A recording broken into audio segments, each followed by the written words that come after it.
बेलोरा येथील जवाहर नवोदय विद्यालयाचे कार्यालयीन अधीक्षक दीपक सोनी यांना हृदयविकाराचा तीव्र झटका आल्याने त्यांना घाटंजी येथील नव्याने सुरू झालेल्या आर्यन हॉस्पिटलमध्ये उपचारार्थ दाखल करण्यात आले होते. मात्र उपचारादरम्यान सोनी यांचा मृत्यू झाला. यवतमाळच्या घाटंजीमध्ये ही घटना घडली. सोनी यांच्या मृत्यूप्रकरणी शहरातील काही पत्रकारांनी आर्यन हॉस्पिटलची प्रतिक्रिया घेण्याचा प्रयत्न केला. मात्र आर्यन हॉस्पिटलकडून प्रतिक्रिया न देता उलट जवाबी पत्रकारांसोबत हुज्जत घातली. या घटनेमुळे सोनी यांच्या मृत्यूप्रकरणी आर्यन हॉस्पिटल पत्रकारांपासून काहीतरी लपवीत असल्याचा संशय बळावला आहे. आर्यन हॉस्पिटल नेमकं काय लपवू पाहत आहे याचा छडा लावणं आता महत्त्वाचं झालं. आर्यन हॉस्पिटलला रुग्ण दाखल करून घ्यायची परवानगी मिळाली का हाही प्रश्न या निमित्ताने पुढे येत आहे. त्यामुळे आर्यन हॉस्पिटलची चौकशी करण्याची मागणी आता जोर धरत आहे.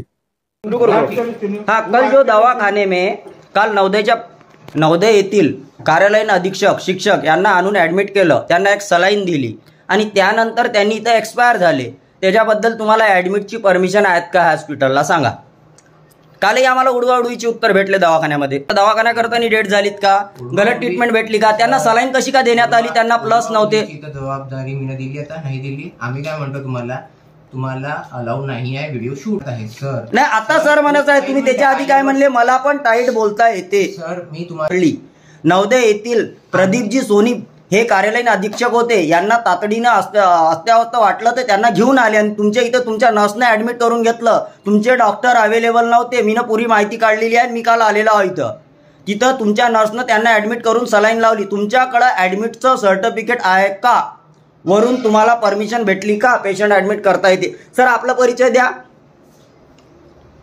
आपला परिचय सांगा ना.